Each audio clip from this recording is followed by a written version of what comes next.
भीमपुर गांव में जब भी बारिश का मौसम आता तो चारों तरफ मिट्टी की सौंधी खुशबू फैल जाती थी। लेकिन इस मौसम में गांव वालों को एक और चीज का बेसब्री से इंतजार रहता था, सूरज के तीखे नूडल्स। सूरज गांव के चौराहे पर एक छोटा सा ठेला लगाता था। रिमझिम बारिश के बीच जब कढ़ाई में नूडल्स छनछनाते तो उसकी खुशबू से ही लोगों की भूख जाग उठती थी। लेकिन सूरज के नूडल्स की सबसे खास बात थी उनका तीखापन। हाँ मनोहर काका, आज बारिश जरा तेज है। गर्मा गर्म तीखे नूडल्स की एक प्लेट लगा दूं? हाँ हाँ सूरज बेटे, एक प्लेट बना दो, लेकिन ध्यान रखना मिर्च जरा कम ही डालना। पिछली बार तो मेरी जीभ जल गई थी। काका, हमारे नूडल्स की पहचान ही ये तीखापन है। अगर मिर्च नहीं होगी तो फिर इस बारिश के मौसम में खाने का मजा ही क्या आएगा। सूरज ने नूडल्स तैयार करके मनोहर काका को दिए। मनोहर काका ने जैसे ही नूडल्स का पहला निवाला अपने मुंह में डाला, उनका चेहरा एकदम लाल हो गया। उफ, सीसी, अरे बाप रे बाप, सूरज बहुत तीखा है भाई। काका, तीखा तो है पर स्वाद भी तो देखिए। स्वाद तो जबरदस्त है बेटे, इसीलिए तो हर बार मिर्च लगने के बावजूद तेरे पास दौड़े चले आते हैं। सूरज के ठेले पर हमेशा ऐसी ही भीड़ लगी रहती थी। गांव के लोग उसके तीखे नूडल्स के दीवाने थे। भले ही नूडल्स खाकर सबको मिर्ची लगती और सब पानी मांगते, लेकिन फिर भी सूरज का ठेला कभी खाली नहीं रहता था। तभी एक दोपहर जब बारिश हल्की हल्की हो रही थी, तभी बगल के गांव से दो आदमी वहां पहुंचे। दोनों बहुत चालाक, लालची और कामचोर किस्म के इंसान थे। वे आसपास के गांवों में सीधे साधे लोगों को ठगने और उनका सामान हड़पने के लिए बदनाम थे। जब उन्होंने देखा कि सूरज के ठेले पर बहुत भीड़ है, तो वे दोनों सूरज के ठेले के पास आकर खड़े हो गए। देख रहे हो करमू, इस ठेले पर कितनी भीड़ है। ये लड़का तो बारिश के मौसम में खूब नोट छाप रहा है। सही कह रहे हो धर्मू भैया, और जरा इन बेवकूफ लोगों को तो देखो, मिर्च के मारे रो रहे हैं फिर भी खाए जा रहे हैं। चलो आज जरा इस नूडल्स वाले की खबर लेते, देखते हैं इसके नूडल्स में कितना दम है। जिसके बाद धर्मू आगे बढ़कर सूरज से बात करता है।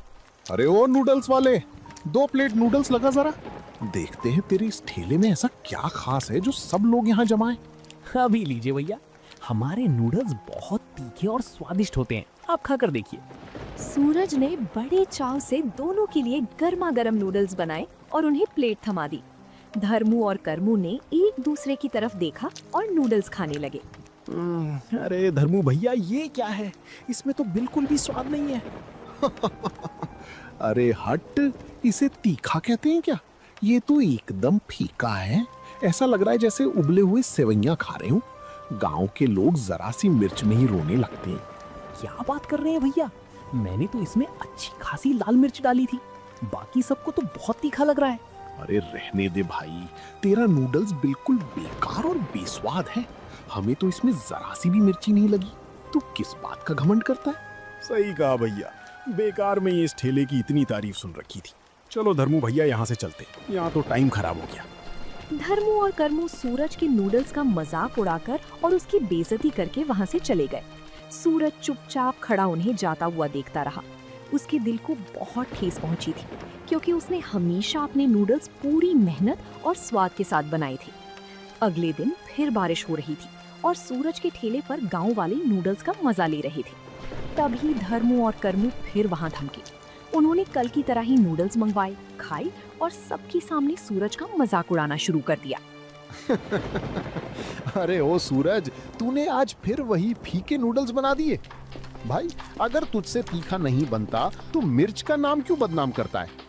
सही कह रहे हो धर्मू भैया, गांव के सीधे साधे लोग थोड़ा सा तीखा खाकर रोने लगते हैं तो इसे लगता है कि इसके नूडल्स में बहुत दम है। हमारे सामने तो ये नूडल्स पानी जैसा फीका है। भैया, मैं रोज इसी मिर्ची और मसाले से नूडल्स बनाता हूँ, पूरा गांव बड़े चाव से खाता है। आप दोनों को ही हर बार फीका क्यों लगता है? क्योंकि तेरे नूडल्स में सच में कोई दम नहीं है। तू बस बातें बनाना जानता है। अगर हिम्मत है तो ऐसा नूडल्स बनाकर दिखा जिसे खाकर हमें लगे कि हाँ, ये तीखा है। लेकिन ये क्या बनाएगा धर्मू भैया, इसके बस की बात नहीं। ये तो बस फीके नूडल्स बेचना जानता है। सूरज लगातार 2-3 दिनों से अपनी मेहनत और हुनर की बेइज्जती सह रहा था। गांव वालों के सामने अपनी इस तरह थू-थू होते देख उसका सब्र टूट गया। बहुत हो गया भैया, अगर आपको लगता है कि मेरे नूडल्स फीके हैं तो कल आइए, कल मैं ऐसा तीखा नूडल्स बनाऊंगा कि आप भी मान जाएंगे। और अगर कल भी आपको मेरे नूडल्स तीखे नहीं लगे तो मैं इस गांव में ठेला लगाना छोड़ दूंगा। सिर्फ ठेला लगाना छोड़ेगा? नहीं नहीं, शर्त जरा बड़ी होनी चाहिए। अगर कल तेरे नूडल्स हमें तीखे नहीं लगे तो तू अपना ये ठेला और सारा सामान हमारे नाम कर देगा। बोल, मंजूर है? ठीक है, मुझे शर्त मंजूर है। अगर कल आपको मिर्ची नहीं लगी तो ये ठेला आपका हुआ। धर्मू और करमू के चेहरे पर एक कुटिल मुस्कान आ गई। वे तो चाहते ही यही थे कि सूरज गुस्से में आकर कोई गलत कदम उठाए। वे दोनों वहां से हंसते हुए चले गए, जबकि सूरज चिंता और गुस्से के भंवर में फंस चुका था। शर्त का दिन आ पहुंचा। आसमान में काले बादल घिरे हुए थे और हल्की बारिश हो रही थी। चौराहे पर गांव के कई लोग इकट्ठा हो चुके थे, क्योंकि सबको पता चल चुका था कि आज सूरज और उन दो अजनबियों के बीच शर्त का फैसला होना है। सूरज ने आज खास तौर पर तेज लाल मिर्च पीसकर नूडल्स में मिलाई थी। लीजिए, आज मैंने इसमें सबसे तेज लाल मिर्च डाली है। अब खाकर बताइए कि ये तीखा है या नहीं। धर्मू और करमू ने नूडल्स उठाए और मुंह में ठूस लिए। नूडल्स इतने तीखे थे कि साधारण इंसान की जीभ जल जाती, लेकिन धर्मू और करमू ने शर्त जीतने और ठेला हड़पने के लिए अपने चेहरे पर कोई भाव नहीं आने दिया। वे निडर होकर नूडल्स चबाते रहे। अरे धर्मू भैया, ये तो कल से भी ज्यादा फीका है। इसमें तो मिर्च का नामो निशान ही नहीं है।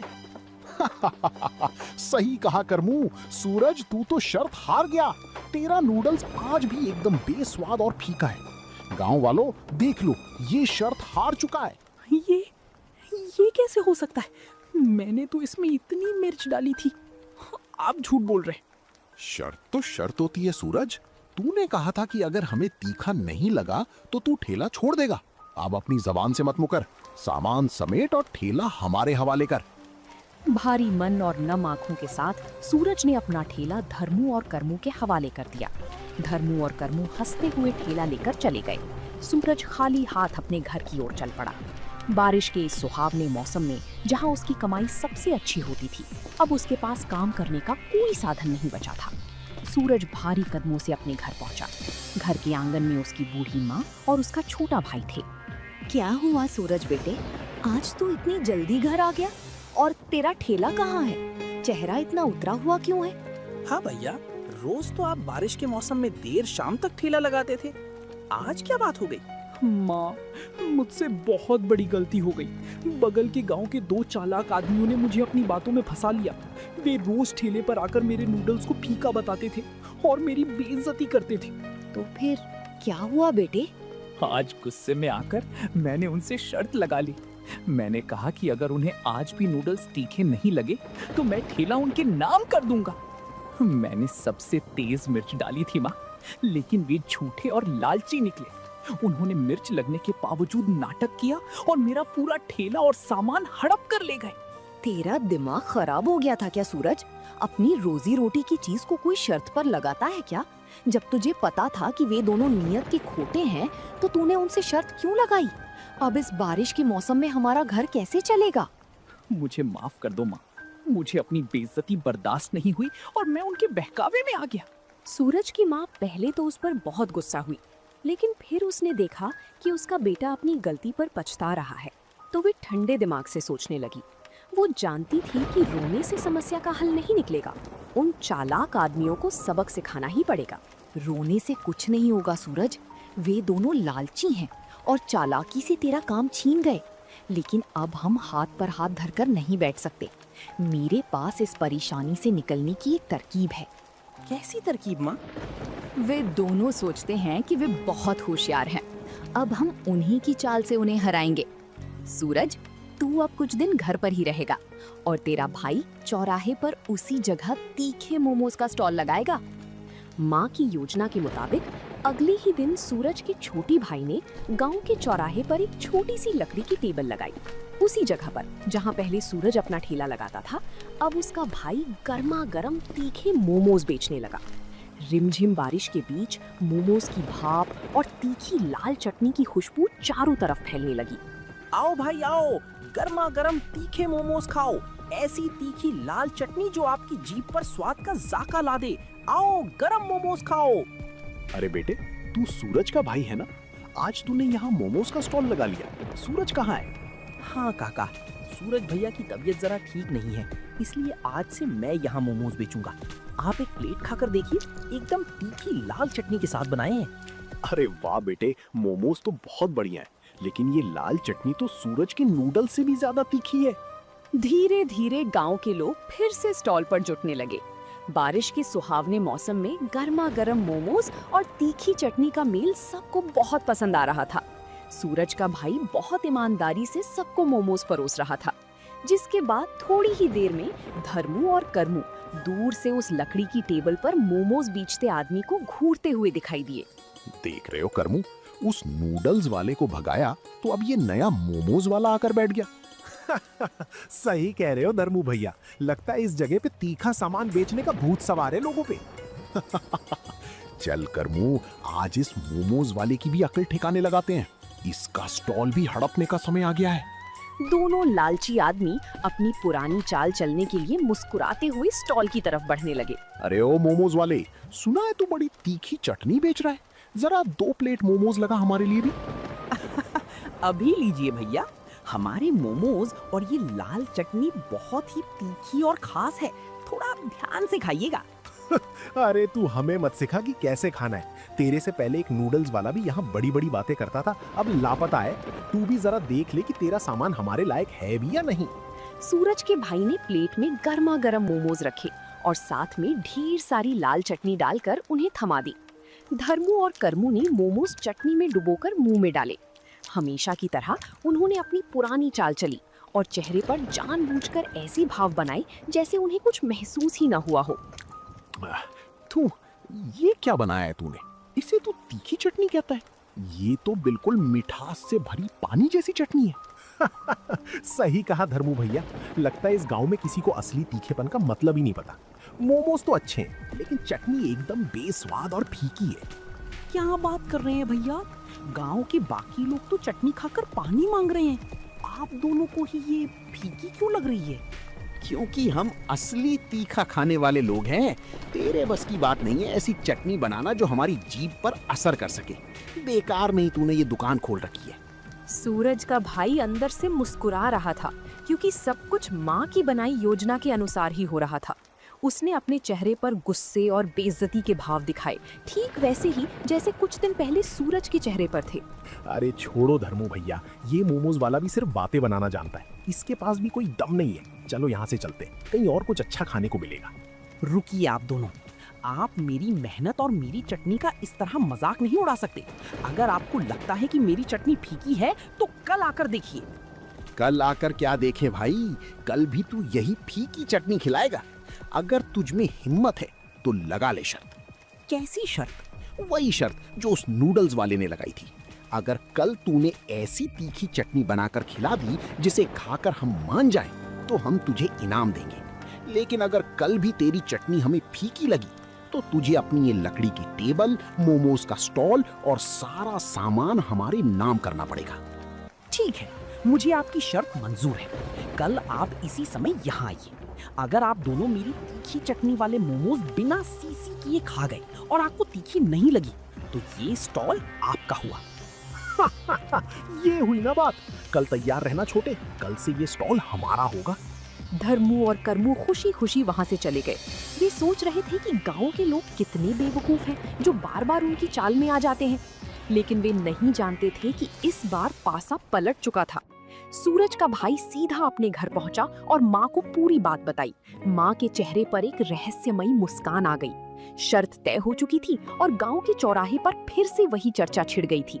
गांव वाले सूरज के भाई के लिए चिंतित थे, क्योंकि उन्हें लग रहा था कि वो भी अपने भाई सूरज की तरह ही इन 2 चालबाजों के धोखे का शिकार बन जाएगा। माँ, मैंने लाल मिर्च, टमाटर और सारे मसाले डालकर चटनी तो बहुत तीखी बना ली है, लेकिन मुझे डर है कि वे दोनों लालची कल की तरह इस बार भी दर्द छुपा लेंगे और कहेंगे कि चटनी फीकी है। हाँ माँ, मेरी नूडल्स में भी कम मिर्च नहीं थी, पर वे शर्त जीतने के लिए चुपचाप खा गए। अगर आज भी उन्होंने ऐसा ही नाटक किया तो हमारा ये स्टॉल भी चला जाएगा। तुम दोनों फिक्र मत करो, उन नियत के खोटों का इलाज मेरे पास है। वे तीखेपन से नहीं बल्कि अपनी मक्कारी से शर्त जीतते हैं। लेकिन आज जो चीज मैं चटनी में मिलाऊंगी उसके आगे कोई नाटक काम नहीं आएगा। ये कहकर माँ अपने कमरे के अंदर गई और अंदर से एक छोटी सी पुड़िया लिए बाहर आती हैं। उफ, माँ ये कैसी पुड़िया है? इसमें से तो दूर से ही इतनी तेज गंध आ रही है। ये वो खास लाल मिर्च है जिसे बहुत कम लोग जानते हैं। इसका एक चुटकी पाउडर भी अगर जीभ पर लग जाए तो इंसान केवल सी सी ही करने लगता है। कोई कितना भी बड़ा नाटकबाज क्यों ना हो, इस मिर्च का असर छुपाना नामुमकिन है। माँ, लेकिन आप ये पुड़िया अभी चटनी में क्यों नहीं मिला रही हैं? नहीं बेटे, अभी नहीं। अगर अभी मिला दी तो रास्ते में ही चटनी की गंध फैल जाएगी। जब तुम चौराहे पर पहुंच जाओगे और वे दोनों शर्त लगाने तुम्हारे स्टॉल पर आएंगे, ठीक उससे पहले तुम ये मिर्च उस लाल चटनी में मिला देना। माँ ने वो लाल मिर्च की पुड़िया अपने छोटे बेटे के हाथ में थमा दी।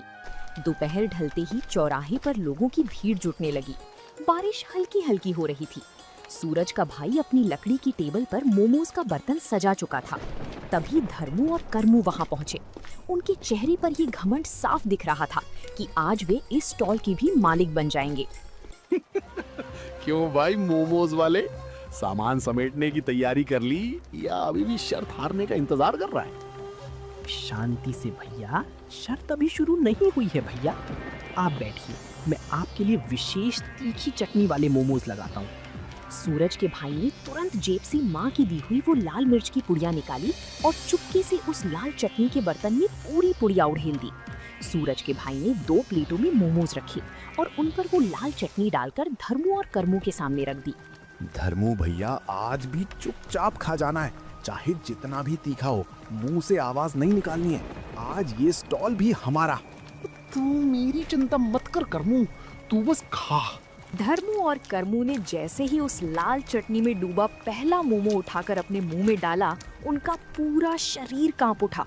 उस खास लाल मिर्च ने मुंह में जाते ही ऐसा धमाका किया कि उनके कानों से धुआं निकलने लगा। शर्त जीतने के लिए दर्द छुपाने की उनकी सारी चालाकी धरी की धरी रह गई। उफ, बाप रे बाप, पानी, कोई पानी दो, जीभ जल गई। उफ, दोनों लालची आदमी चौराहे पर कूदने लगे। गांव वाले ये नजारा देखकर हैरान रह गए और फिर जोर जोर से हंसने लगे। धर्मू और कर्मू शर्त पूरी तरह से हार चुके थे। ओ मोमोज वाले, पानी दे दे भाई, बहुत तेज मिर्ची लगी है मुंह में। पानी मिलेगा भैया, लेकिन पहले ये बताइए कि आपको मोमोज तीखे लगे या फीके? शर्त कौन जीता? तू जीता भाई, तू जीता, हमें माफ कर दे।